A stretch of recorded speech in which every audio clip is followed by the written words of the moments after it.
Hello everyone. तो आज मैं आप लोगों के लिए लाई हूँ एक न्यू स्टोरी। तो चलिए बिना किसी बकवास के स्टार्ट करते हैं।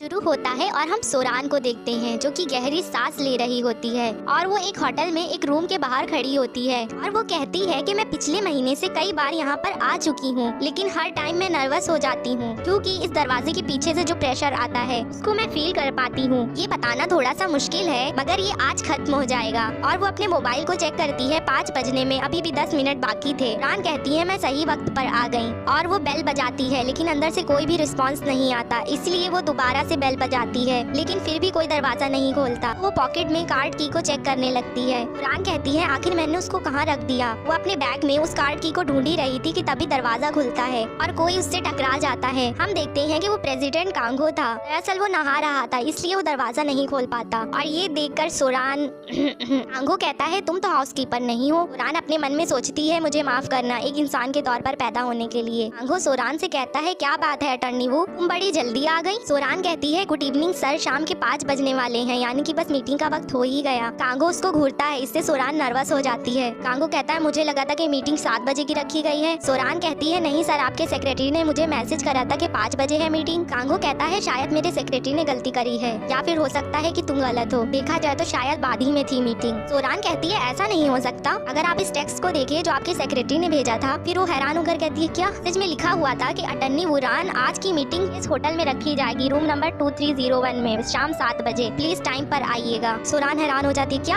7 बजे। वो नर्वस होकर कांगो की तरफ देखती है। कांगो बड़े गुस्से में लग रहा था। रान कहती है मैं बहुत जल्दी आ गई, मुझे माफ करिएगा, मुझसे इतनी बड़ी गलती हो गई। रान अपने मन में सोचती है इनका सेक्रेटरी हमेशा मिलिट्री टाइम का यूज क्यों करता है, उसने एकदम से स्टैंडर्ड टाइम का यूज करा जिससे मैं 17 और 7 में कंफ्यूज हो गई। नहीं ये मेरी गलती है, मुझे मैसेज अच्छे से पढ़ना चाहिए था, मैंने बस उसे इग्नोर कर दिया क्योंकि मैं बहुत ज्यादा बिजी थी। और सोरान कहती है सॉरी सर, मैं अब 7 बजे आ जाऊंगी वापस। कांगो कहता है अंदर आओ। सोरान कहती है क्या। कांगो कहता है अंदर आओ और इंतजार करो। सोरान सोचती है ये मुझसे इतना काइंड इसलिए हो रहे हैं क्योंकि मैं बहुत देर इंतजार करती वरना बाहर। सोरान कहती है ठीक है मैं अंदर इंतजार करती हूँ। सोरान सोचती है इसकी आंखें देखकर ऐसा लग रहा है कि ये मुझे वार्निंग दे रहे हैं अंदर आने के लिए। कांगो कहता है मुझे कोई काम निपटाना है इसलिए मैं तुमसे बाद में मिलता हूँ। सोरान कहती है ओके सर। सोरान सोचती है ये आदमी बेग कांगो है, मेरा क्लाइंट, हम दोनों सेम यूनिवर्सिटी में थे और ये वहाँ मेरा सीनियर था और मेरे कॉलेज के उन सालों में ये यूनिवर्सिटी में बहुत ज्यादा पॉपुलर था, वहाँ हर कोई इसको जानता था। इसने तब मेरी एक बार मदद भी करी थी लेकिन मुझे नहीं लगता इसे याद होगा, ये बस 10 साल पहले हुई एक बात है। टाइम स्किप होता है और कांगो को देखते हैं जो कहता है क्या एक कॉन्ट्रैक्ट। सोरान कहती है यस सर, मैंने फाइल खोल कर रख दी है, आप देख लीजिएगा। हमें डिस्ट्रीब्यूट और प्रॉपर्टी के बीच में और ध्यान देने की जरूरत है और ज्यादा डिटेल्स यहाँ पर हैं। वो कहता है क्या और ज्यादा ध्यान देने की जरूरत है, जैसे कि आपने कितने अमाउंट में प्रॉपर्टी छोड़ी है और मैरिज के लिए आप कितनी प्रॉपर्टी अपने पास रखेंगे, ये ज्यादा बेहतर रहेगा कि हम टर्म्स को और ज्यादा क्लियर कर ले। कांगो कहता है अच्छा तो ये वो प्रॉपर्टी है जो मुझे मेरी मैरिज होने के बाद मिलेगी, जब हमारी टीम लीडर गेनारिन आएंगी तब आप दोनों को एक आखिरी बार एग्रीमेंट और कॉन्ट्रैक्ट पर साइन करना होगा। जब टीम लीडर आ जाए तो आप प्रॉपर्टी लिस्ट को चेक करके बता दीजिएगा। कांगो कहता है ठीक है। वो अपने मन में सोचता है आज आखिरी एग्रीमेंट होने वाला है। भी बेल बजने की आवाज आती है। वो कहता है वो आ गई। ये एक कॉन्ट्रैक्ट मैरिज है सीईओ कांग और लीडर जेई के बीच में। भी जेई अंदर आती है और वो कांगो से कहती है कि मैं प्रेग्नेंट हूँ। ये सुनकर तो सोरान शॉक ही हो जाती है। कांगो कहता है क्या, आखिर तुम क्या कह रही हो। जेई कहती है मैं प्रेग्नेंट हूँ। कांगो कहता है ये तो बहुत जल्दी हो रहा है, क्या तुम मजाक कर रही हो। जेई कहती है हम दोनों एक दूसरे को बहुत समय से जानते हैं, मैंने सही कहा ना। तुम जरा सोचो क्या मैं इतनी बड़ी बेवकूफ हूँ कि मैं इस तरह का जोक करूंगी। अभी वो फोटो कांगो के सामने रख देती है एक प्रूफ के तौर पर और वो कहती है क्या तुम्हें दिख रहा है एक व्हाइट डॉट बीच में, मेरे पेट में एक जिंदगी बड़ी हो रही है। सोरान सोचती है अरे मैं सांस नहीं ले पा रही। कांगो कहता है इसे जन्म दो, मैं इसे पालूंगा। जेई कहती है तुमने सुना ना मैंने अभी क्या कहा, क्या तुम ना सुनने का नाटक कर रहे हो, मैंने अभी कहा कि ये तुम्हारा बच्चा नहीं है। कांगो सोरान से कहता है अटर्नी वो, क्या तुम कॉन्ट्रैक्ट में और टर्म्स डाल सकती हो कस्टडी को लेकर। रान कहती है ओ इस केस में हाँ बिल्कुल। जेई चिल्ला कर कहती है सुनो बेवकूफ, मैंने तुमसे कहा कि मैं तुमसे शादी नहीं करना चाहती हूँ, उस इंसान के बच्चे को पैदा करने वाली हूँ जिससे मैं पसंद करती हूँ, मैं ऐसे ही जीऊंगी और मैं इस बच्चे को बड़ा करूंगी। सोरान कहती है तुम दोनों एक ही कंपनी में हो, क्या तुम दोनों का ऐसे लड़ना सही है। सोरान कहती है मुझे ऐसा लग रहा है जैसे कि मैं यहाँ पर एक एक्स्ट्रा श्रिम्प हूँ। कांगो कहता है तो उस इंसान का क्या वो इस बारे में जानता है। जेई कहती है वो इस बारे में नहीं जानता और मैं नहीं चाहती कि उसे इस बारे में पता चले। कांगो कहता है क्या तुम इस बच्चे को अकेले अकेले पैदा करोगी और इसको अकेले पालोगी? कहीं तुम पागल तो नहीं हो गई हो, या फिर तुम किसी गैंगस्टर से मिली थी? जेई कहती है आखिरकार तुम क्या कह रहे हो, मैं इस तरह की इंसान नहीं हूँ, मैं अपना काम सही से करूंगी और मैं इस कॉन्ट्रैक्ट को भी खत्म करती हूँ। सोरान वहाँ बैठी बैठी कह रही होती है मुझे कोई गायब कर दो यहाँ से, लेकिन रुको मैं तो पहले ही से गायब हूँ इन लोगों के सामने। जेई सोरान से कहती है तुम्हारा नाम सोरी है ना? सोरान कहती है क्या?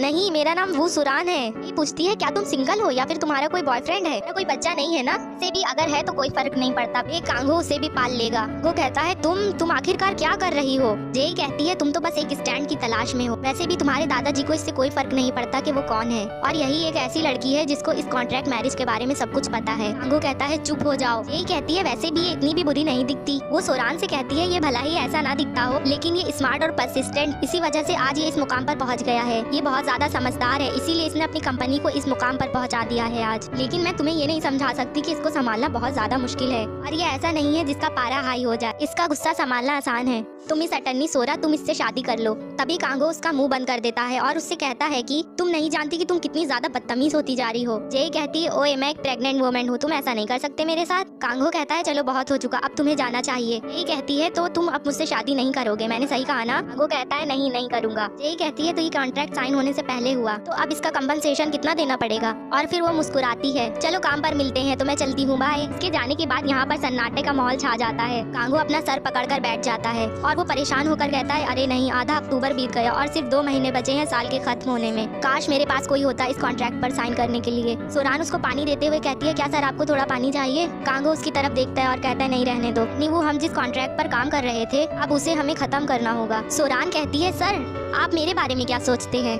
कांगो हैरान हो जाता है। तब सोरान घबराते हुए कहती है कि वो शादी मैं कर सकती हूँ। सुनकर कांगो शॉक हो जाता है। बड़ा शांत सा माहौल था, सोरान घबराई हुई थी और कांगो कुछ सोच रहा था। सोरान उसकी तरफ देखकर कहती है क्या इसने अभी कुछ कहा? शायद मुझे इसकी तरफ देखना बंद कर देना चाहिए, ये बहुत परेशान लग रहा है। कांगो कहता है क्यों? सोरान शॉक हो जाती है, कहती सॉरी क्या कहा? क्यों आखिर ऐसा तुम क्यों चाहती हो अटर्नी? वो सोचती है लगता है ये इतना बुरा नहीं जितना मैंने सोचा था। चलो सोरान बोलो तुम ये कर सकती हो। सोरान कांगो से कहती है कि अगर मैं सीधा बोलूँ तो मैं आपकी सारी रिक्वायरमेंट्स को पूरा करूंगी, क्योंकि आप एक अपने मैरिज पार्टनर से चाहते हैं। कांगो कहता है क्या सारी रिक्वायरमेंट्स, और वो क्या है? सोरान कहती है मेरे अंदर आपके लिए कोई रोमांटिक फीलिंग्स नहीं है, इसलिए मैं इस कॉन्ट्रैक्ट मैरिज को करने के लिए तैयार हूँ। मैं आपकी किसी भी बात में दखल अंदाजी नहीं करूंगी सर, और मेरा जो प्रोफेशन है वो भी आपके काम आएगा, आप इससे भी फायदा उठा सकते हैं। वो कहता है क्या फायदा? सोरान कहती है जैसे कि आपको कोई लीगल एडवाइस चाहिए हो तो आपको किसी और लॉयर को हायर करने की कोई जरूरत भी नहीं पड़ेगी, इससे आपका टाइम और पैसा दोनों बचेगा। एक वर्ड में कहूँ तो मैं दोनों बन सकती हूँ, आपकी मैरिज पार्टनर भी और आपकी लॉयर भी। मैं आपको विश्वास दिला सकती हूँ कि ये आपके लिए फायदेमंद हो जाएगा। क्या आपको इतनी जल्दी ऐसा कोई मिलेगा? अपने मन में सोचती है सोरान तुम एकदम ठीक कर रही हो, ग्रेट जॉब सोरान। कांगो कहता है चलो तो मैं तुमसे एक बात पूछना चाहता हूँ। सोरान कहती है बिल्कुल सर आप पूछ सकते हैं। कांगो कहता है तुम कब से इस बारे में सोच रही हो? सोरान कहती है माफ कीजिएगा, शायद क्या तुमने पहले की तरह। सोरान अपने मन में सोचती है कि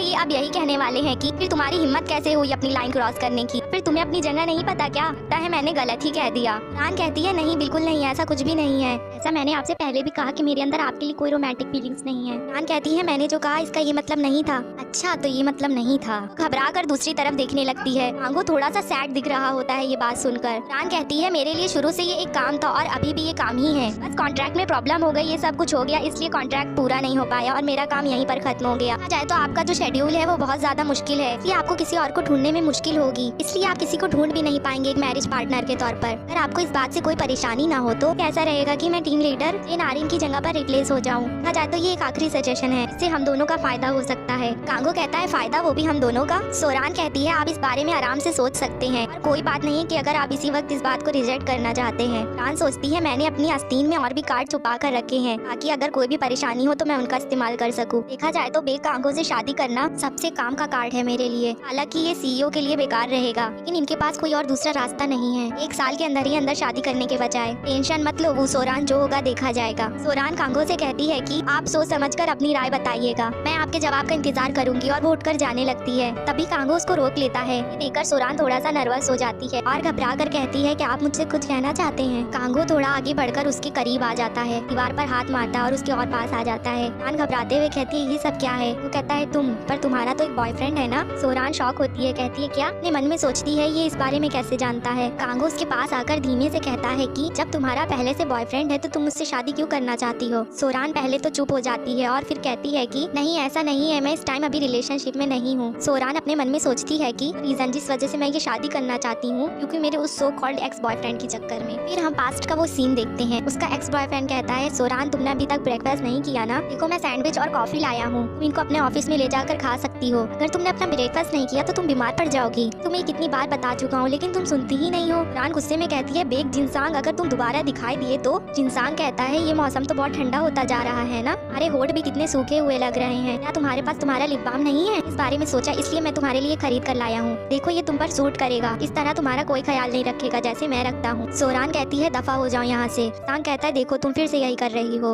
मुझे बिल्कुल भी अच्छा नहीं लगता जब तुम मुझसे इस तरह बात करती हो, मुझे पता है ये मेरी गलती है लेकिन फिर भी। सोरान चिल्ला कर कहती है कि अगर मैंने यहाँ तुम्हें दोबारा फिर से देखा तो मैं पुलिस में कंप्लेन कर दूंगी। इंसान कहता है, सोरान तुम ऐसा कैसे कर सकती हो? सोरान सोचती है, देखो ये फिर से यही कर रहा, वही जिसमें ये सबसे बेस्ट है, इनोसेंट इंसान दिखने की एक्टिंग। एक जिनसान 10 महीने पहले मैंने उससे ब्रेकअप कर लिया क्योंकि जो उसने मेरे साथ किया था, मुझे लगा था मैं ये सब खत्म कर दूंगी, लेकिन कुछ महीने बाद मुझे फिर से परेशान करना शुरू कर दिया। कहता है, मुझे अवॉइड करना बंद करो, कहूँ तो मेरे अलावा तुम्हारे पास और कोई नहीं है। सोचती है, मुझे तो अपने फोन की नोटिफिकेशन से भी चिढ़ हो गई थी, कॉल टेक्स्ट ईमेल भेजता रहता था, मैं बहुत ज्यादा स्ट्रेस में जाती जा रही थी। ऑफिस का सीन दिखाते हैं। सोरान की फ्रेंड उससे पूछती है कि क्या वो गधा फिर से तुम्हें परेशान कर रहा है? सोरान उदास होकर कहती है, तुम्हें कैसे पता? बस सुबह ही मैं पूरी तरह थक गई। की फ्रेंड कहती है कि अटर्नी जनरल ने मुझे बताया था कि वो सुबह आया था, वो कह रहे थे कि ओहो अटर्नी वो को तो उनके बॉयफ्रेंड सुबह सुबह कॉफी देने आए थे। रान कहती है कि अगर हम दोनों साथ में खड़े होते हैं तो वो इतना ज्यादा खुश दिख रहा होता है कि अगर कोई भी हमें देखेगा तो यही सोचेगा कि हम डेट कर रहे हैं। उसकी फ्रेंड कहती है, ऐसा लग रहा है तुम किसी और के बारे में बात कर रही हो, तुम तो इन सबसे बहुत ज्यादा थक गई होगी। सोरान कहती है, मैं आखिरकार क्यों ना थकूं, धीमे धीमे तो अपना दिमाग ही खोती चली जा रही हूँ। रान, अगर तुम अब ये सब कर रही हो, क्या तुम्हें कोई फाइनेंशियल इश्यूज हैं? तो मैं। सोरान कहती है, नहीं, मैं अब उन लोगों से पैसे नहीं लेना चाहती जिन्हें मैं जानती हूँ, मैं सब हैंडल कर लूंगी, तुम्हें परेशान नहीं होना चाहिए, मैंने तुमसे वादा किया कि मैं तुम्हें पैसे लौटा दूंगी। सोरान की दोस्त कहती है कि तो तुम उस बदमाश से पीछा छुड़ाने के बारे में क्या करने वाली हो? सब कितना बेकार होता चला जा रहा है, तुमने कुछ सोच रखा है कि तुम इस बारे में क्या करने वाली हो? रान कहती है, मैं सोच रही हूँ कि मैं शादी कर लूँ। तुम इतनी कैजुअली बात कर रही होगी, मुझे लग रहा है कि तुम कह रही हो कि मुझे हैंगओवर सूप चाहिए इस लंच में।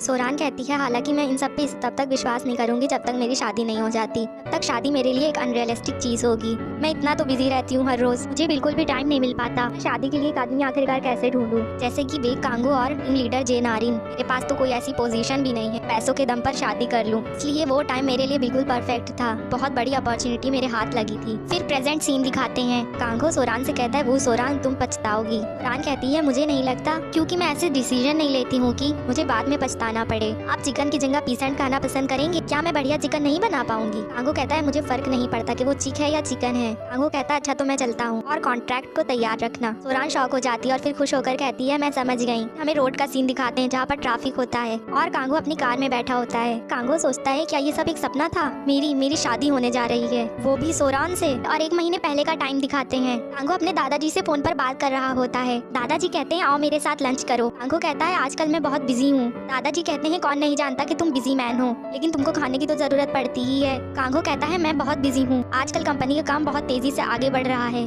मुझे तो सोने का टाइम भी नहीं मिल पाता है। दादाजी कहते हैं, मुझे मालूम है, मैंने न्यूज़ देखी थी। वो कहता है, मुझे लगता है अभी आपसे मिलने आना मेरे लिए बहुत मुश्किल है। ग्रैंडपा कहते हैं, तुम्हारे ग्रैंडपा का अंत बहुत नजदीक है। ये सुनकर कांगो बहुत परेशान हो जाता है। वो जल्दी से गाड़ी स्टार्ट कर अपने ग्रैंडपा से मिलने जाता है। दोनों लोग आमने सामने बैठे होते हैं। पापा कहते हैं, अगर तुमने इस साल के अंत तक शादी नहीं की तो मैं मर जाऊंगा। कांगो कहता है, आपसे ये सब किसने कहा? दादाजी कहते हैं, मुझे ये शमन कीम ने बताया। वो सोचता है, क्या? कांगो उठकर जाने लगता है, कहता है, तो मैं चलता हूँ अब। दादाजी कहते हैं, चुपचाप आकर वापस बैठ जाओ तुम बदतमीज लड़के। शमन किम कभी भी गलत नहीं होती हैं। शमन किम मेरी दादी जी की एक पुरानी दोस्त हैं और बहुत से टाइम वो हमेशा सही निकली हैं। याद है जैसे कि हाई स्कूल के टाइम पर हुआ था। कांगो आकर वापस बैठ जाता है जैसे कि उन्होंने हाई स्कूल के टाइम पर कहा था। उन्होंने कहा था तुम बीमार हो जाओगे अगर तुमने ईस्ट स्कूल को अटेंड करा और तुम्हें सच में कोल्ड हो गया था। वो कहता है कोल्ड तो किसी को भी हो सकता है कभी भी, वो बस एक आम सा कोइंसिडेंस था। दादाजी कहते हैं चलो मुद्दे पर आते हैं, तुम्हें याद है मेरी लास्ट विश जो मैंने तुमको बताई थी? वो कहता है हाँ कि मैं शादी कर लूँ। दादाजी कहते हैं ये एक लौती विश है जो ये बूढ़ा आदमी तुमसे चाहता है। मेरी मौत करीब आती जा रही है और मेरा ग्रैंडसन मेरी एक विश भी नहीं पूरी कर सकता। फिर तो इस बूढ़े आदमी को जल्दी स्ट्रेस हो जाएगा और जल्दी बीमार पड़ जाएगा और ये सब होने के बाद मैं जल्दी मर भी जाऊंगा। क्यों, मैंने सही कहा ना? तुम्हें क्या लगता है? कांगो कहता है वो चीज जो आपने कही, एक वीक और बूढ़ा आदमी, ऐसा तो मुझे बिल्कुल भी नहीं लगता। मैंने सुना है कि तुम्हारी एक गर्लफ्रेंड है और तुम कुछ समय से उससे डेट कर रहे हो। तुम उसे डेट कर रहे हो यानी कि वो एक बहुत अच्छी लड़की होगी फिर तो। लेकिन क्या तुम्हारे पास कोई रीजन है कि तुम अभी भी अपनी शादी को डिले कर रहे हो? कांगो सोचता है क्योंकि वो एक झूठ है। वो कहता है ठीक है मैं अब चलता हूँ। अजी कहते हैं अगर तुमने जल्द से जल्द शादी नहीं करी तो तुम्हें इन्वेस्टमेंट भी नहीं मिलेगा। ये सुनकर कांगो थोड़ा परेशान हो जाता है। दादाजी कहते हैं मेरी इन्वेस्टमेंट तुम्हारी कंपनी में लेना कि वो मेरी तरफ से तुम्हारे लिए वेडिंग गिफ्ट है। कांगो कहता है इन्वेस्टमेंट क्या? दादाजी कहते हैं कुछ साल पहले एक लिस्ट दी थी स्मॉल बिजनेस की इन्वेस्ट करने के लिए इन्वेस्टमेंट टीम को। वेल वो ठीक दिख रही थी इसलिए मैंने उसको प्रोसीड करने के लिए कह दिया। मुझे पता चला कि उसका CEO बेग कांगो है। फिर मैंने सोचा ओ डियर मेरे प्राउड कांगो को तो पैसा नहीं मिलेगा। फिर मैंने इन्वेस्टमेंट कंपनी का नेम चेंज कर दिया और मैंने इन्वेस्ट किया बिना तुम्हें कोई जानकारी दिए। जिस लड़की से मिलने तुम अभी जा रहे हो उसे इस महीने के अंत तक मुझसे मिलाने लाओ और साल खत्म होने से पहले शादी कर लो। अगर तुम इस बात पर एग्री नहीं हुए तो मैंने जितनी इन्वेस्टमेंट की है मैं उन सबको वापस ले लूंगा। कांगो कहता है ग्रैंडपा आप अपने पैसे और पावर का इतना गलत इस्तेमाल कर रहे हैं।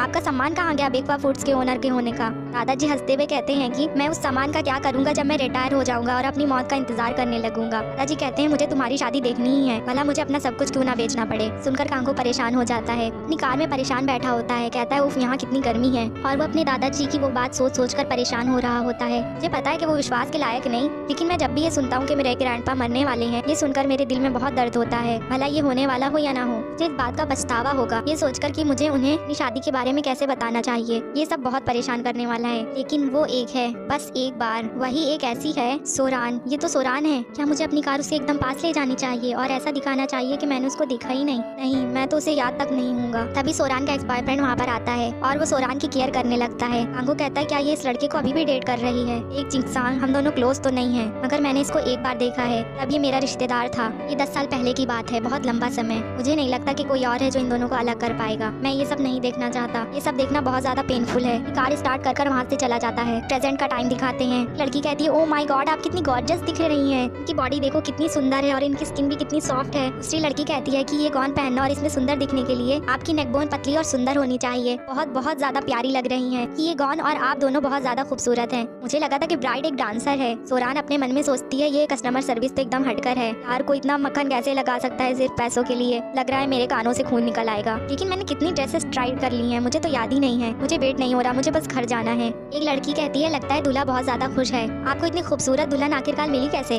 वो आराम से रेडी होकर बैठा होता है और वो ये सब देखकर कुछ सोच रहा होता है। सोरान उसका फेस देखकर कहती है कि ये इन सब से बहुत ज्यादा परेशान हो गया है। ऐसी शादी पर टाइम बर्बाद करना जिससे प्यार भी नहीं है, मैं इस फीलिंग को समझ सकती हूँ। लड़की कहती है वेल देखा जाए तो ये लगता है दूल्हे की नजर आमतौर पर अच्छी होती है। इन सारे गॉन्स में से आपको क्या लगता है कि दुल्हन पे कौन सा गॉन सूट कर रहा है? सोरान सोचती है लगता है ये बहुत गुस्से में है। एक तो ये पहले ही से इतना परेशान है और ये लोग इसको और परेशान कर रहे हैं। कम से कम ये मेरे ऊपर हंस तो नहीं रहा, इसके लिए मैं बहुत थैंकफुल हूँ। कहता है मैं आखिर में कैसे चूज करूँ? सोरान सोचती है मैंने तो ये सोचा ही नहीं था कि मैं इसको इतना ज्यादा एम्बैरेस कर दूंगी। कांगो कहते हैं ये तो सारे ही बहुत खूबसूरत हैं। ये सुनकर तीनों शॉक हो जाते हैं। कांगो कहता है मेरी फ्यूचर वाइफ पे सब अच्छा लगेगा, कोई फर्क नहीं पड़ता कि वो क्या पहनती है, इसलिए मैं बिल्कुल भी चूज नहीं कर पा रहा हूँ क्योंकि ये सभी इस पर बहुत अच्छे लग रहे हैं। ये सुनकर तीनों हैरान हो जाते हैं। एक लड़की कहती है ये तो बहुत स्वीट है, मैंने पहले ऐसा दूल्हा कभी नहीं देखा जिसने इस तरह की कोई बात कही हो। आप बहुत ज्यादा खुश होंगी ना? सोरान अपने मन में सोचती है जिस तरह का अभी इन्होंने बताया है तुम लोगों को बिल्कुल अंदाजा नहीं है कि वो क्या सोच रहे हैं। अभी वो अपने दिमाग में कुछ ना कुछ कैलकुलेट कर रहे होंगे। यहाँ कांगो अपने मन में सोच रहा होता है कि पहले वाला अच्छा लेकिन दूसरा वाला तो और खूबसूरत था और तीसरा वाला तो कमाल का दिख रहा था। मैं चौथे वाले के साथ नहीं जा सकता, मैं चूज नहीं कर पा रहा हूँ। सबके सब खूबसूरत थे, कितनी डिफिकल्ट चॉइस है, मैं कैसे चूज करूँ? और ये वो सोरान जिसको बिल्कुल भी अंदाजा नहीं है कि कांगो के दिमाग में आखिरकार चल क्या रहा है। रान कांगो कार में थे। सोरान सोचती है अभी अभी हमने अपना वेडिंग ड्रेस चुना तो क्या अब हम इसके दादाजी के घर जाने वाले हैं उनसे मिलने? मैं किस टाइप की राइड में फंस गई हूँ। कांगो उसकी तरफ देख रहा होता है। ट्रैफिक सिग्नल पर कार रुकती है। कांगो सोरान से पूछता है क्या मैं तुम्हें अनकंफर्टेबल कर रहा हूँ? सोरान अपने मन में सोचती है हाँ मैं बहुत ज्यादा अनकंफर्टेबल हूँ, लेकिन वो कहती है नहीं बिल्कुल नहीं, ऐसा कुछ नहीं है। कांगो समझ जाता है लेकिन सोरान इतनी ज्यादा अनकंफर्टेबल थी कि वो अजीब सी हंसी हंसने लगती है। ये देखकर कांगो कहता है मुझे तो तुम अनकंफर्टेबल लग रही हो। सोरान हंसते हुए कहती है नहीं नहीं ऐसा कुछ भी नहीं है, ये मेरा पहली बार है इसलिए मैं बहुत ज्यादा घबराई हुई हूँ, मैं एडजस्ट कर लूंगी, आप टेंशन मत लिए। वो अपने मन में सोचती है क्या मैं एडजस्ट हो जाऊंगी? नहीं, मैं इसकी गारंटी नहीं दे सकती, वैसे भी क्या कर सकते हैं, कॉन्ट्रैक्ट की वजह से मुझे ये सहना पड़ रहा है। एक बार जब हम दोनों की शादी हो जाएगी तब हम फिर से अपनी अपनी जिंदगी में बिजी हो जाएंगे। कहा जाए तो ये एक ऐसी जिंदगी होगी जिसमें हम एक दूसरे की लाइफ में बिल्कुल भी इन्वॉल्व नहीं होंगे, इसलिए तब तक हमें एक दूसरे के साथ रहना होगा। और वो लोग दादाजी के घर के बाहर पहुंच चुके होते हैं। सोरान अपने मन में सोचती है माय गॉड ये घर है या पूरा गाँव है? अगर पास्ट में यूनिवर्सिटी की बात करे तो कांगो के बारे में बहुत ज्यादा रूमर्स फैले हुए थे और इसका बैकग्राउंड भी बहुत ज्यादा मिस्टीरियस है। उनमें से एक अफवाह ये थी कि ये एक बड़े खानदान का बेटा है और मुझे लगता है कि ये बात सच थी। और वो अपने मन में ख्याली पुलाव बनाने लगती है कि क्या क्या होने वाला है। जैसे कि इसकी मम्मी कहेंगी तुम्हारी हिम्मत कैसे हुई मेरे बेटे को फंसाने की, या फिर कोई कहेगा कि मेरे भतीजे के शेयर्स के पीछे हो। और यही सब फैमिली ड्रामा चलेगा। एक पिक्चर अमीर खानदान की। सोरान कहती है क्या मैंने गलत जगह पर कदम रखकर अपनी कब्र खुद खोद ली है, क्या मुझे वापस चले जाना चाहिए। सोरान कांगो से कहती है आपका परिवार तो बड़ा होगा। कांगो कहता है ऐसा तो नहीं है, सिवाय एक बूढ़े आदमी को छोड़कर। सोरान कहती है माफ कीजिएगा क्या कहा। कांगो कहता है ये मेरे दादाजी के कुछ दोस्त है जो यहाँ रहते हैं, इसलिए मैं किसी से भी नहीं मिलता जब तक कि कोई फैमिली गैदरिंग ना हो। मैं एक लौता बेटा हूँ और मेरे पापा के कोई भाई बहन भी नहीं थे। सोरान सोचती है ये तो मुझे हर चीज डिटेल में बता रहा है, मुझे लगा था कि वो कुछ ऐसा कहेगा कि तुम ये सब जानकर क्या करोगी। कांगो कहता है मैंने अपने पेरेंट्स को खो दिया जब मैं बहुत छोटा था। सोरान ये सुनकर शॉक हो जाती है। कहती है जब आप छोटे थे, आप कितने छोटे थे तब। कांगो कहता है तब मैं 10 महीने का था और उनके जाने के बाद मेरे ग्रैंडपा ने मुझे पाला। सोरान ये सुनकर कांगो के लिए बहुत सैड फील कर रही थी। कांगो कहता है मुझे बहुत नफरत होती है जब मुझे कोई इस तरह से देखता है। मुझे इस तरह से देखने की जरूरत नहीं है, सिर्फ इसलिए कि मैंने अपने पेरेंट्स को खो दिया। सोरान कहती है क्या नहीं, ऐसी बात नहीं है, मैं आपकी फैमिली के बारे में बहुत कुछ नहीं जानती हूँ। कहता है लेकिन फ्यूचर में तुम बहुत कुछ जान जाओगी जब हमारी शादी हो जाएगी। ये सुनकर सोरान थोड़ी सी शर्मा जाती है और सोचती है मैं फील कर पा रही हूँ जैसे मेरा दिल डूब रहा है। वो बात माई फ्यूचर वाइफ या हमारी शादी होने वाली है, ऐसी बातें कितनी आसानी से कर लेता है। इस वजह से मैं कई बार भूल जाती हूँ कि हमारी तो सिर्फ कॉन्ट्रैक्ट मैरिज हो रही है। शायद इसके लिए तो बहुत इजी वर्ड्स होंगे, इसलिए वो ऐसा बोल लेता है क्योंकि इन बातों का उसके लिए कोई मतलब नहीं होगा। फिर भी मेरा दिल कितनी जोर से धड़क रहा है, ये कितना बेवकूफ है। फिर दिखाते हैं दादाजी कहते हैं मुझे तुमसे मिलकर खुशी हुई, मैं कांगो का ग्रैंडफादर हूँ बेक मुयोल। आन कहती है मुझे माफ कीजिएगा कि मैंने आपको पहले इंट्रोड्यूस नहीं किया अपने आप को, मेरा नाम वू सोरान है। अपने मन में सोच रही होती है ये अजीब है, मुझे इनका चेहरा जाना पहचाना लग रहा है। रीजन के बाद मुझे पता चला कि मैंने इनको बहुत सारी न्यूज में देख रखा है। सबसे ताकतवर चेन फूड इंडस्ट्री की फॉर्मर सीईओ बेक हुआ ग्रुप। मैं जानती थी ये घर किसी बहुत अमीर इंसान का है, लेकिन ये तो एकदम तूफान की तरह है। वो अपने आप से कहती है शांत हो जाओ, शांत हो जाओ, ऐसा अजीब चेहरा मत बनाओ सोरान। अजी पूछते हैं तो शादी कब है। कांगो कहता है 20 दिसंबर को ग्रैंड होटल में। सोरान सोचती है कुछ ऐसा जिसके बारे में मुझे पता भी नहीं था, ने पहले ही डिसाइड कर लिया। मुझे समझ जाना चाहिए, मैं तो बस एक रिप्लेसमेंट हूँ, इसलिए एकदम बेस्ट पार्ट है, तो मुझे ये बात सोचकर बुरा भी नहीं लगेगा। तब अगर ऐसा कुछ होता तो मैं तो इस शादी को करने में 10 बार सोचती। दादाजी कहते हैं सोरान तुम्हारा एक भाई है ना, लेकिन तुम्हारे कोई पेरेंट्स नहीं है। सोरान कहती है जी हाँ। अपने मन में सोचती है ये एक फैक्ट है कि मेरे कोई पेरेंट्स नहीं है, सिर्फ मेरा एक भाई है। ये लग रहा है इनका मानना ये है कि पेरेंट्स ना होने की वजह से मुझे अच्छी परवरिश नहीं मिली है, इसलिए मैं शायद गड़बड़ कर सकती हूँ। सीईओ के पास भी पेरेंट्स नहीं है, लेकिन हमारे बैकग्राउंड्स एकदम अलग हैं। मुझे लगता है इनको बिल्कुल भी पसंद नहीं आएगा। जी कहते हैं तुम तो बस 2 लोग हो और तुमने कैसे मैनेज किया लॉ स्कूल में पढ़ने के लिए। शायद तुम्हारा टाइम बहुत ज्यादा बुरा होगा। मुझे तुम पर बहुत प्राउड हो रहा है कि तुम दोनों ने बस ये सब अकेले संभाला। मुझे लगता है कि तुम्हारे पेरेंट्स को भी तुम पर गर्व होगा। ये सुनकर तो सोरान की आंखों से आंसू ही निकल आते हैं। सोरान कहती है सॉरी, माफ कीजिएगा।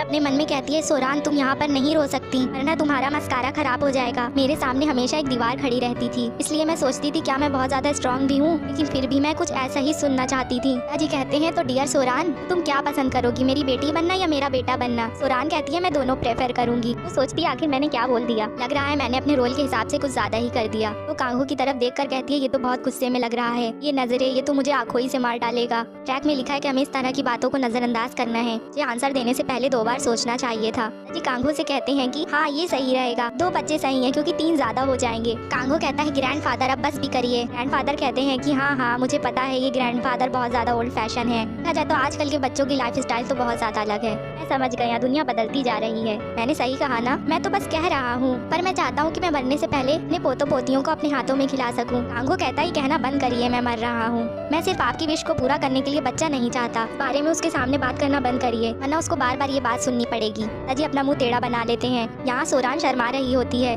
बेबी, वो भी हमारा। ये अचानक से इतनी ज्यादा गर्मी क्यों लग रही है। घोटते हुए कहता है तो चलिए हमारी मुलाकात खत्म हुई, अब हम जा रहे हैं। कान कहती है क्या इतनी जल्दी, अभी तो मैंने अपने आप को अच्छे से इंट्रोड्यूस भी नहीं करा। ग्रैंडफादर कहते हैं नहीं कोई बात नहीं, वैसे भी तुम लोगों को देर हो रही होगी, इसलिए जल्दी करो जाओ। दादाजी कहते हैं सोरान अगर तुम किसी भी मुश्किल या मुसीबत में फंसी तुम मुझे किसी भी वक्त बता सकती हो, क्योंकि अब हम एक फैमिली है ना। सोरान झुककर कहती है प्लीज मेरा ख्याल रखिएगा। अपने मन में सोचती है यहाँ के आदमी ऐसी चीजें क्यों कहते हैं जिससे मेरा दिल ही भर आता है। अगर इनको ये पता चला कि ये एक फेक मैरिज है तो ये बहुत ज्यादा सैड हो जाएंगे। कांगो सोरान की तरफ देखकर फिर दादाजी से कहता है कि ग्रैंडफादर। दादाजी कहते हैं हाँ बोलो। कांगो कहता है थैंक यू, और फिर दादाजी थम्स अप दिखाते हुए कहते हैं कोई बात नहीं, और ये देखकर कांगो स्माइल करता है। दादाजी से मिलने के बाद कांगो और सोरान कार में होते हैं। सोरान कांगो को देखकर सोचती है कि ये हमेशा अपनी नेक को क्यों एक्सपोज करता रहता है, शायद इसलिए कि ये सेक्सी दिखना चाहता होगा। ये सोचकर वो शर्माने लगती है। फिर वो सोचती है क्या शर्मा रही हो, कहीं तुम पागल तो नहीं हो गई हो सोरान, अपने आप पे काबू करो सोरान, क्या सोच रही हो भला तुम? कांगो कहता है अटर्नी हूँ। सोरान कहती है हाँ सर। वो कहता है कि ग्रैंडफादर ने वो सब कहा क्योंकि वो तुम्हारी सिचुएशन के बारे में नहीं जानते, तुम्हें उस बारे में परेशान होने की कोई जरूरत नहीं। सोरान कहती है हाँ कोई बात नहीं, वैसे भी मैंने उसको माइंड नहीं करा था। वो अपने मन में सोचती है वैसे भी मैं अभी जिस बारे में सोच रही हूँ वो तुम्हारी नेक है। वो कांगो से कहती है कि वैसे भी हम फेक मैरिज में हैं तो हम बेबी के बारे में सोच भी नहीं सकते। मैं कॉन्ट्रैक्ट के सारे टर्म जानती हूँ तो आपको परेशान होने की जरूरत नहीं। कांगो ये सुनकर थोड़ा सा सैड हो जाता है। फिर वो वही बात सोचता है जब उसके दादाजी ने पूछा था कि तुम बेटा प्रेफर करोगी या बेटी। तब सोरान ने कहा था कि मैं दोनों प्रेफर करूंगी। ये सोचकर कांगो सोरान से कहता है कि अगर तुम्हें कभी भी मैरिज के दौरान बेबी करने का ख्याल आए तो। फिर वो एकदम से चुप होकर सोरान की तरफ देखता है। सोरान सो गई होती है। कांगो बस उसको देखता ही रहता है। सोचता है इससे पहले मैं कुछ समझ पाता मेरे आसपास की सारी चीजें गायब हो गई थी। बस वो आवाज जो मुझे हर तरफ सुनाई दे रही थी वो तुम्हारी सांसों की थी। मुझे बिल्कुल भी यकीन नहीं हो रहा है कि तुम मेरे एकदम पास में बैठी हो। मुझे तो तब भी खुशी होती अगर हम दोनों स्पेस में तैर रहे होते। फिर वो सोरान के चेहरे पर आते हुए बालों को ठीक करने लगता है। कहता है नहीं मेरा दिल,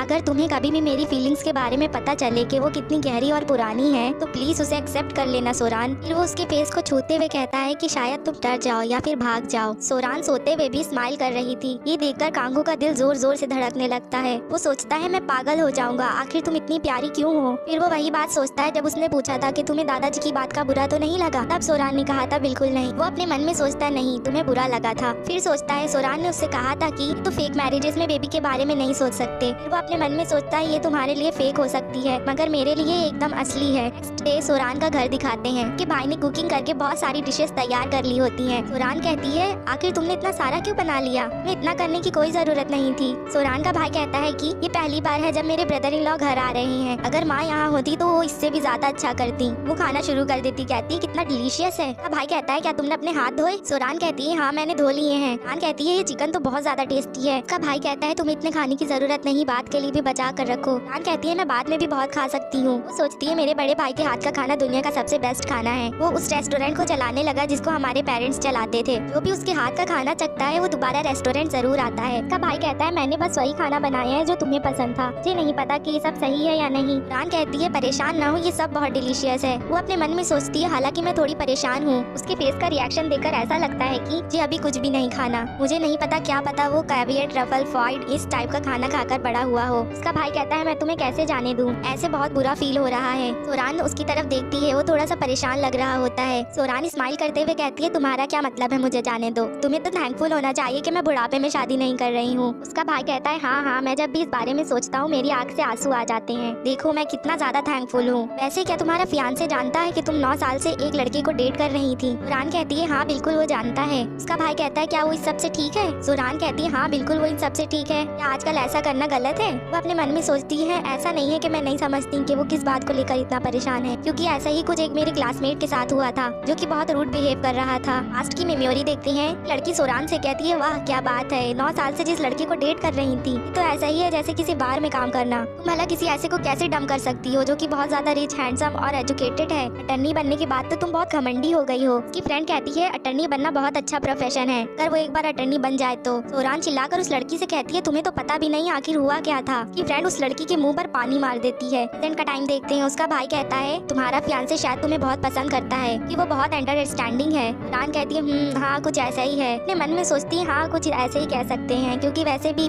कांगो को इससे कोई फर्क नहीं पड़ता इस टाइम को छोड़ के, वरना वो पहले तो मुझे जानता भी नहीं था कि मैं एग्जिस्ट भी करती हूँ। आखिर उसे पता कैसे चला कि मेरा एक बॉयफ्रेंड है। वो अपने भाई से कहती है उसके आने का टाइम हो गया, मैं जाकर देखती हूँ कोई जगह ढूंढ सकूँ जहाँ वो कार पार्क कर सके। उसका भाई कहता है ठीक है, हार्डवेयर स्टोर के ओनर ने कहा था कि उनके स्टोर के सामने पार्क कर सकते हैं। वो अपने मन में सोचती है अगली बार अगर मुझे मौका मिला तो मैं इस बारे में उससे जरूर पूछूंगी वो इस बारे में कैसे जानता था। सोरान उसके कार के सामने आकर कहती है welcome sir, I am sorry यहाँ की जो रोड है वो बहुत ज्यादा खराब है। और कांगो उसके लिए फ्लावर्स लाया होता है। वो कहता है ये लो। सोरान कहती है क्या ये तुम मुझे दे रहे हो। कांगो कहता है मैं यहाँ पर किसी और को तो नहीं देख पा रहा हूँ बजाय तुम्हारे। फ्लावर्स लेकर वो बहुत खुश हो जाती है। सोचती है क्यों, आखिर इसने ऐसा क्यों किया। बेवकूफ लड़की क्या सोच रही हो, ये भी प्लान का हिस्सा होगा। बहुत एम्बैरेसिंग था। अगर सीईओ को पता चला कि मेरा दिल सिर्फ इस वजह से धड़क रहा है तो वो शायद कहेगा कि इस कॉन्ट्रैक्ट को तोड़ दो, क्योंकि तुम्हें तुम्हारी जगह नहीं पता। कांगो कहता है अटर्नी वो। सोरान कहती है यस सर। कांगो अपने कंधे पर एक बॉक्स पकड़ा होता है। वो कहता है चलो अब चलते हैं। सोरान अपने मन में सोचती है ये बहुत अजीब है ये है। और सोरान का भाई कांगो को देखकर सोचता है कि ये तो कितना डरावना दिख रहा है, ऐसा लग रहा है जैसे कि ये कोई गैंगस्टर हो या कुछ और। फिर वो कांगो के लाए हुए सामान को देखकर सोचता है कि नहीं, मुझे लगता है शायद ये एक अच्छा इंसान है। कांगो अपना हाथ आगे बढ़ाते हुए कहता है कि माफ कीजिएगा देर में ग्रीट करने के लिए। मेरा नाम बेक कांगो है और मैंने प्रॉमिस किया है कि मैं सोरान से शादी करूंगा। उसका भाई कहता है हाँ, आपसे मिलकर खुशी हुई। मेरा नाम वू सियोंगजुन है, मैं सोरान का बड़ा भाई हूँ। दोनों झुककर ग्रीट कर रहे होते हैं। कांगो कुछ ज्यादा ही झुक जाता है। कांगो सियोंगजुन से कहता है कि क्या हम कंफर्टेबली बात कर सकते हैं। यूंगमिन जिन कहता है ओ हाँ क्यों नहीं। वो कहता है मैं तभी कंफर्टेबली बात कर पाऊंगा जब आप इनफॉर्मली बात करेंगे। सियोंगजुन कहता है हाँ हाँ क्यों नहीं, हाँ मैं समझ गया, ठीक है। सोरान सोच रही होती है ये तो मैंने सोचा ही नहीं था, मुझे लगा था कि ये किसी के सामने भी झुकेगा नहीं। सियोंगजुन कहता है अभी भी कुछ चीजें हैं जो मैंने अभी तैयार नहीं करी हैं। क्या सोफे पे इंतजार कर सकते हो? तुम इंतजार करो, मैं अभी आता हूँ। कांगो कहता है हाँ बिल्कुल योंगनिम। कान कहती है मुझे अपना कोट दे दो, मैं उसे टांग दूंगी। वो एकदम तमीज से जाकर उस सोफे पर बैठ जाता है। सोरान उसको देखकर अपने मन में सोचती है कि ये तो एक डॉग की तरह एकदम तमीज से बैठा हुआ है। अभी कांगो की नजर फोटो फ्रेम्स पर जाती है। फोटो में सोरान के मॉम डैड और उसका भाई था। कांगो सोचता है कितनी अजीब बात है, वो एकदम ऐसी ही दिखती है लेकिन ऐसी नहीं भी दिखती। वो छोटी थी तब तो वो एकदम परी की तरह दिखती थी। क्या जाहिर सी बात है, एक एंजल तो हमेशा एक एंजल ही रहेगी।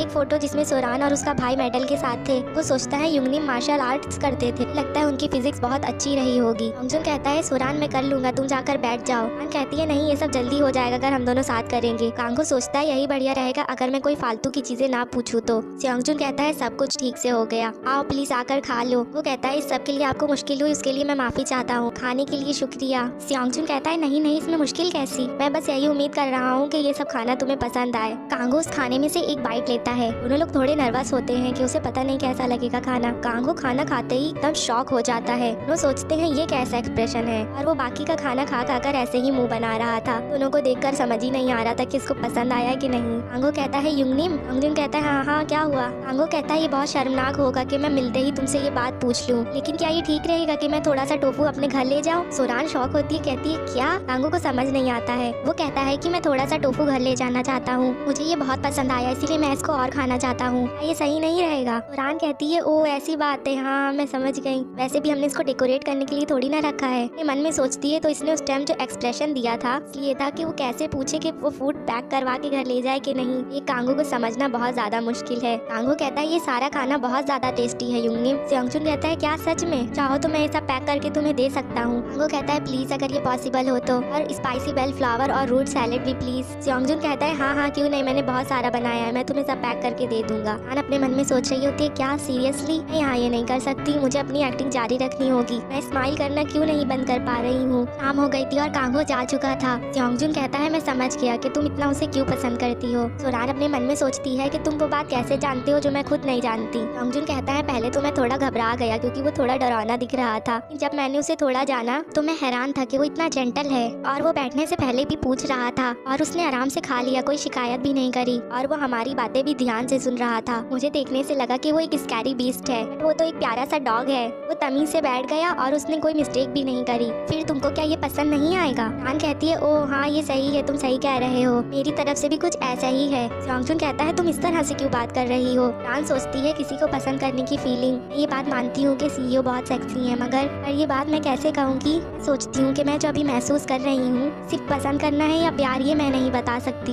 ये बात सही है कि मेरा दिल तब भी धड़कता है जब मैं किसी सेलिब्रिटी को देखती हूँ क्योंकि वो कूल दिख रहे होते हैं, लेकिन वो प्यार नहीं होता, सही कहा। और वो कांगो के दिए हुए फ्लावर्स को देखकर बहुत खुश हो रही होती है और सोचती है हाँ ऐसी ही बात होगी। कांगो का ऑफिस दिखाते हैं। एक लड़का कहता है वाह क्या है ये, क्या तुम मुझे एलोवेंस दे रहे हो? लेकिन रुको, मुझे तो गिफ्ट कार्ड्स नहीं पसंद, ये पैसे हैं। वो कहता है चलो बहुत हो गया, खोल के देख लो। चांग्यू कहता है ओ जल्दी खोलो जल्दी खोलो, चलो देखते हैं इसमें क्या है। वो देखकर बहुत खुश होता है और फिर सैड हो जाता है। क्यों कहता है ये क्या है? कांगो कहता है वहाँ पर लिखा हुआ है कि वो क्या है। वहाँ पर जेई नारिन भी बैठी थी। वो कहती है ओ बे कांगो की शादी होने वाली है। मेरे सोच के मुताबिक तो ये तो बहुत ज्यादा जल्दी हो रही है, ये सब तो बस एक टाइम का खेल है। क्यों कहता है क्या बे कांगो की शादी? वैसे ये बे कांगो रहता कहाँ है, गांगवान प्रोविंस में या जेजू आइलैंड पे? नारिन कहती है ओए पागल लड़के, मैं उस बे कांगो की बात कर रही हूँ जो तुम्हारे सामने बैठा हुआ है, तुम बहुत ज्यादा परेशान करते हो। चांग्यू कांगो पे चिल्लाते हुए कहता है हे तुमने मुझे ये पहले क्यों नहीं बताया? कांगो कहता है मेरी शादी होने वाली है। चांग्यू कहता है लेकिन तुम अब मुझे ये सब क्यों बता रहे हो? हे जे नारिन, क्या तुम इस बारे में पहले जानती थी? कि तुमने भी मुझे पहले क्यों नहीं बताया? ये नारिन परेशान होकर बोलती है आखिर तुम कहना क्या चाहते हो? वैसे भी तुम परेशानी करते इसीलिए तुम्हें बाद ही में पता चले वो ज्यादा अच्छा है। चांग्यू कहता है क्या बात है, ये तो विश्वासघात है, क्या मैं कोई आउटकास्ट हूँ? दोनों मुझे बाहर का समझते हो, मैंने सही कहा ना? नारिन कहती है तुम बहुत ज्यादा तेज चिल्ला रहे हो, अपनी आवाज धीमी करो। क्यों कहता है मैंने तुम लोगों को सब बताया था जब मैं यूनी को डेट कर रहा था, तुम लोगों ने मुझको ये नहीं बताया।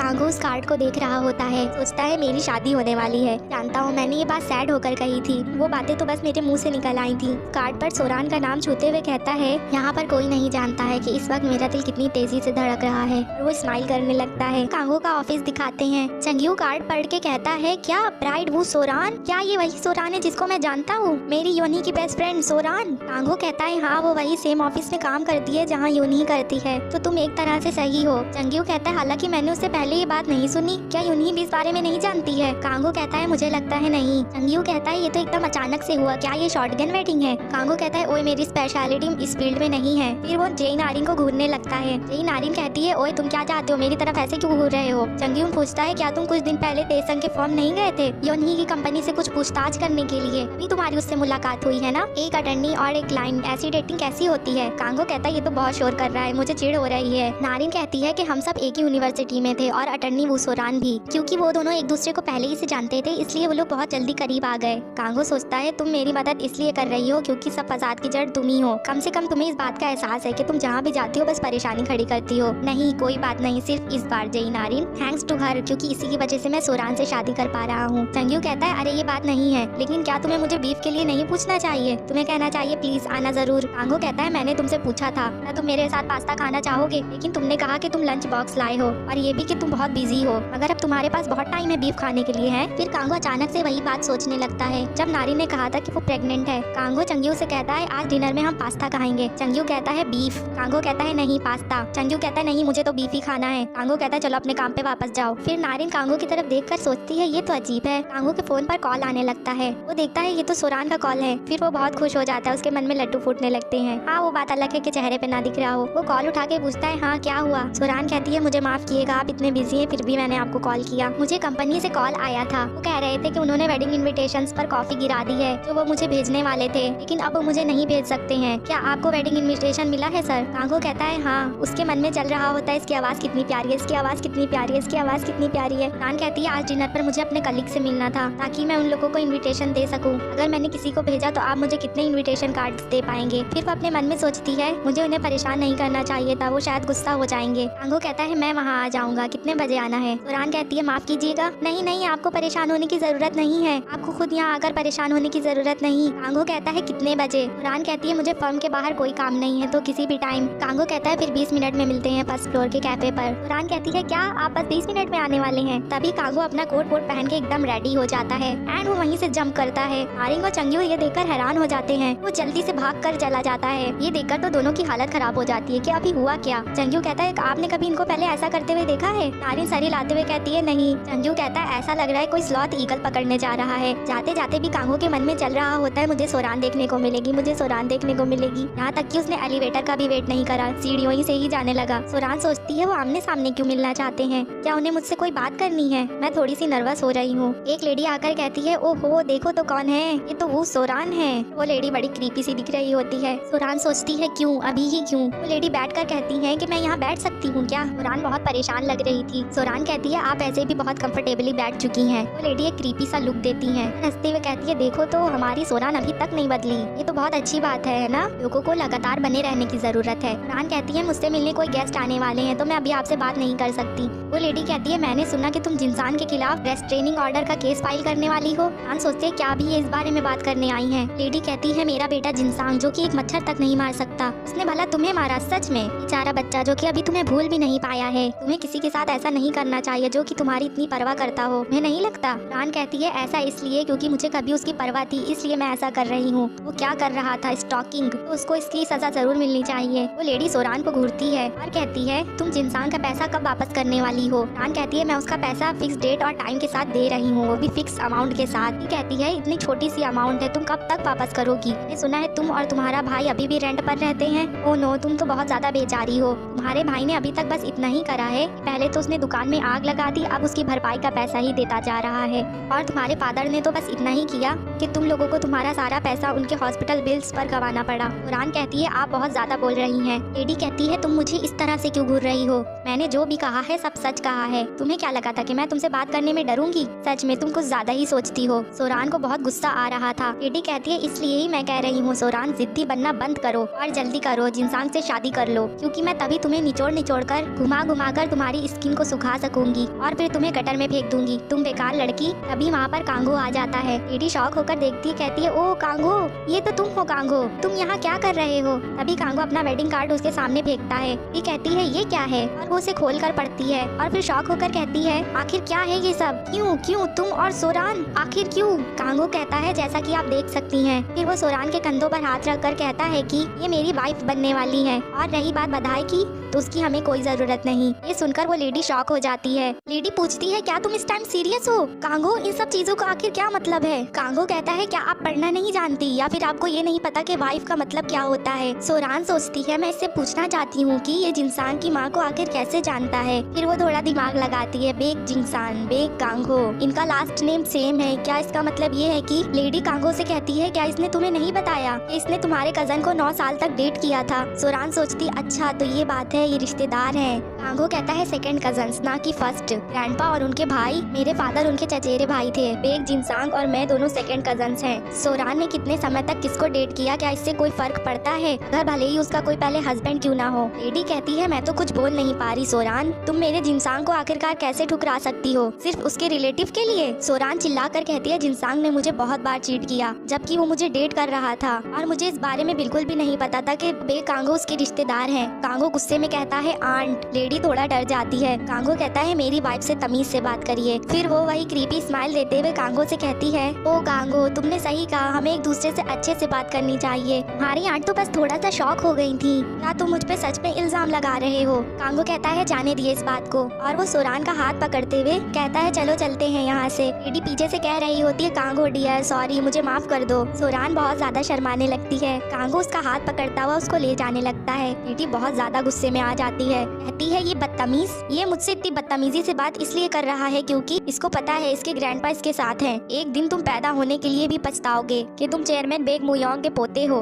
सोरान और कांगो दोनों लिफ्ट में होते हैं लेकिन उन दोनों ने अभी तक हाथ पकड़ा होता है। सोरान सोचती है आखिर कितने लंबे समय तक हम ऐसे ही हाथ पकड़ने वाले हैं, मुझे नहीं लगता ताकत लगाकर हाथ छुड़ाना सही रहेगा, इसने बहुत कस के पकड़ा हुआ है, ऐसे हाथ फ्री करना बहुत रूड होगा। कांगो कहता है अच्छा तो यही रीजन था जिससे तुम शादी करना चाहती थी। सोरान कहती है हाँ ऐसा ही था, ऐसे तो पैसे हैं लेकिन मुझे शादी की बहुत जरूरत थी। और वो कांगो की तरफ देखने लगती है, कांगो भी उसकी तरफ देखने लगता है। सोरान कहती है हाँ लेकिन इसका मतलब ये नहीं था कि मैं आपका इस्तेमाल करने का सोच रही हूँ, मैं अपना बेस्ट दूंगी इस रोल को निभाने में जिसकी आपको जरूरत है, मैं आपकी उम्मीदों पर खड़ा उतरूंगी और मैं कुछ ऐसा भी नहीं करूंगी जिससे हमारे कॉन्ट्रैक्ट की टर्म टूटे। कांगो कहता है फिर मुझे इस्तेमाल करो। सोरान कहती है क्या। कांगो कहता है मुझे बिल्कुल भी बुरा नहीं लगेगा अगर तुम मेरा इस्तेमाल करोगी, फिर मेरे तुम्हारे हस्बैंड होने का क्या फायदा। ये सुनकर सोरान ब्लश करने लगती है। लिफ्ट फ्लोर पर रुकती है और खुलती है। वहाँ पर तेसक होता है। वो कहता है हे रान रान सोरान और हमारे बोरिंग कांगो, क्या तुम यहाँ किसी काम के लिए आए हो। रान कहती है वो सुनबे। सब कहता है और कांगो बताओ सोरान कैसी, अपने काम में बढ़िया है ना। कांगो कहता है हाँ ये बहुत समझदार है। सुनबे कहता है और क्या कांगो था, इसीलिए हम किसी अरे गहरे को तो ये काम नहीं सौंप सकते थे, और मुझे शुक्रिया कहना मत भूलना। कांगो सोरान का हाथ और कस कर पकड़ लेता है। तेसक कहता है मुझे कोर्ट रूम में कुछ काम है, मैं तुम लोगों से बाद में मिलता हूँ और मैं सारा काम निपटा कर आता हूँ। सोरान कहती है हाँ बाद में मिलते हैं सुनबे, गुड बाय। तेसक लिफ्ट में जाने लगता है लेकिन अचानक से वो लिफ्ट को बंद होने से पहले ही रोक लेता है और कहता है 1 मिनट रुक जाओ गाइस। फिर वो उन लोगों के हाथ को देखकर कहता है ओ आजकल क्या ये आम हो गया है, क्या काम के वक्त भी क्लाइंट के हाथ को पकड़े रहना, क्या ये नए तरह का ट्रेंड है जिस बारे में क्यों नहीं पता चला। सोरान कहती है हाँ ऐसी बात नहीं है, दरअसल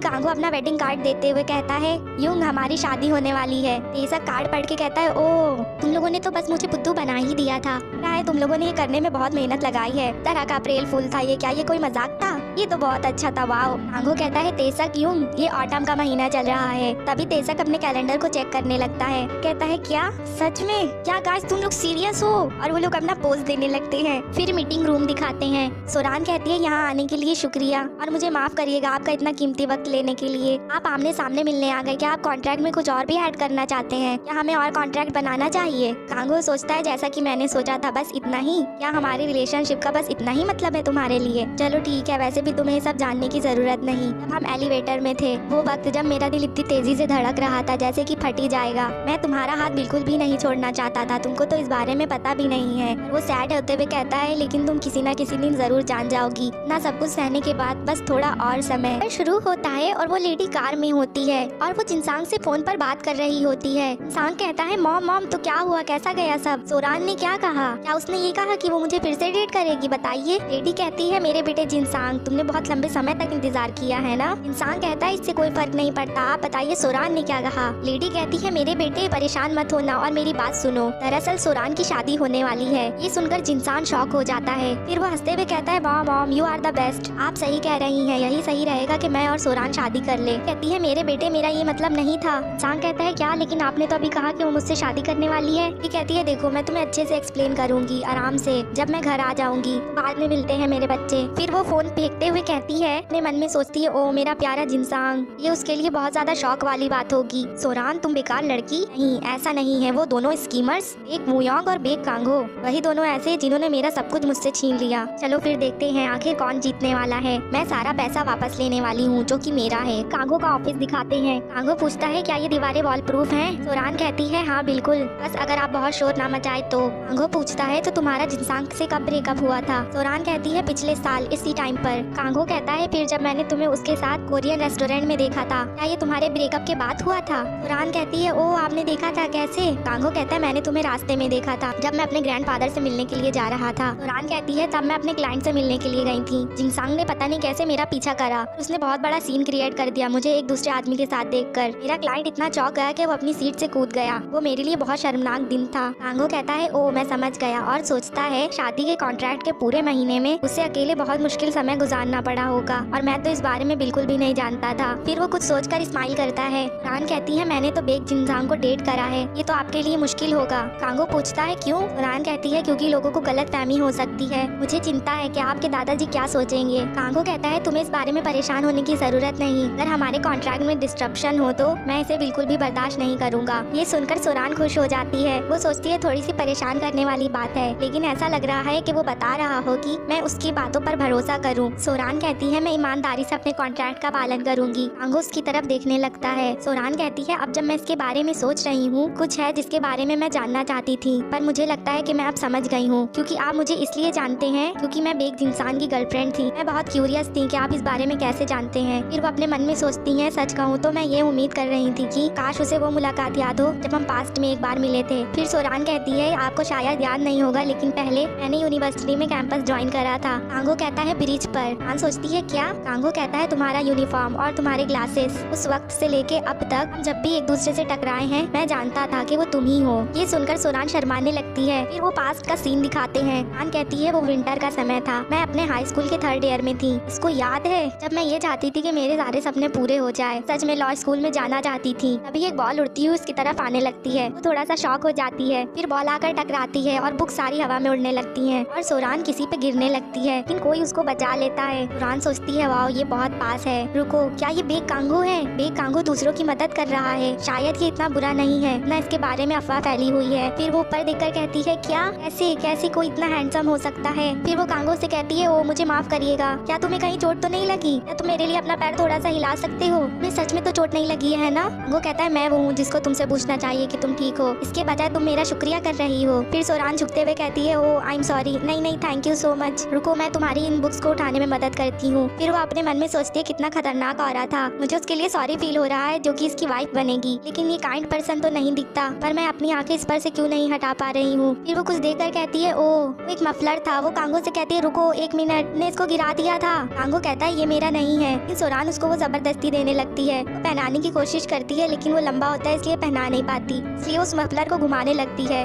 कांगो थोड़ा सा शॉक हो जाता है और वो घुमाते हुए उस मफलर को कांगो के गले में पहना देती है और कहती है ओ अब सही है, और मुस्कुराते हुए कहती है मैंने तुम्हें पकड़ लिया। कांगो अभी भी शॉक था। रान कहती है ओ नहीं, इसका मतलब ये नहीं था कि मैंने तुम्हें पकड़ लिया, मतलब कि मैंने तुम्हें पहना दिया। और फिर वो कहती है अच्छा मैं चलती हूँ, और मदद करने के लिए फिर से थैंक यू। वो वहाँ से जाने लगती है। कांगो उसी को देख रहा था। वो सोचता है ये थोड़ा अजीब है, ये जो मफलर मेरे गले के आसपास है ये इतना ज्यादा कंफर्टेबल क्यों फील हो रहा है। फिर यूनिवर्सिटी का कोई और सा दिन दिखाते हैं। सोरान कहती है कांगो बेक, मैं ये नाम इसलिए जानती हूँ क्योंकि मेरे आसपास के लोग इस बारे में बात करते रहते हैं। मुझे इससे पहले किसी भी लड़के में इंटरेस्ट नहीं आया। मैं बस उसके बारे में सोच रही हूँ, वो लड़का जो कि मेरे ऊपर स्ट्रॉन्ग इम्प्रेशन छोड़ गया। फिर मैंने सोचा अगर मुझे इस स्कूल में एडमिशन मिल गया तो मैं उसे दोबारा से देख पाऊंगी। और बिना ये सोचे कि ऐसा क्यों हो रहा है, मैं बस उसका इंतजार करने लगी। अपनी यूनिवर्सिटी जा ही रही होती है कि उसके बगल में कांगो खड़ा होता है। वो मुड़कर पीछे देखती है। आसपास के लोग बात कर रहे होते हैं, क्या ये एक सपना है? आखिर ये किस टाइप का है? मैंने सुना है कि ये बहुत अमीर खानदान से है, ना कि सिर्फ खूबसूरत बल्कि बहुत अमीर। ये तो एकदम एक सेलिब्रिटी की तरह है। सोरान सोचती है सब उसके बारे में बात करते थे, सब उसके बारे में जानना चाहते थे, पर कोई भी उसके करीब नहीं जा पाया। फिर वो कांगो को मुड़कर देखती है, फिर वो अपने रास्ते जाने लगती है और सोचती है ऐसी कोई वजह नहीं बनती वो एक ऐसी लड़की को याद रखे जो कि ग्लासेस पहनती हो और जिसकी नाक बहती रहती हो। कांगो फिर रुक जाता है और पलट कर उसी की तरफ देखता है और कहता है यही मैंने सोचा था। उस दिन के बाद से जब भी मैंने तुम्हें देखा मैं जानता था कि वो तुम ही हो। सोरान कहती है क्या जब भी आपने देखा? कांगो कहता है हाँ, तुम्हारा जिनसांग से डेट करने से भी पहले। ये सुनकर सोरान शॉक हो जाती है। कांगो उठकर खड़ा होता है और कहता है कुछ है जिसके बारे में मैं चेक करना चाहता हूँ, लेकिन मैं अब तक ऐसा नहीं कर पाया था। वो उसकी तरफ आगे बढ़ने लगता है और उसका हाथ पकड़कर उसको अपनी तरफ खींचता है और वो उसको अपने एकदम करीब ले आता है और वो सोरान का हाथ अपने गले के पास रखकर कहता है कि मेरे शर्ट के बटन को टच करो। सोरान सोचती है क्या शर्ट के बटन, लेकिन क्यों? फिर वो उसके शर्ट के बटन को टच करने लगती है। कांगो को कुछ तो हो रहा था, जैसे कि उसको तकलीफ हो रही हो। सोरान ये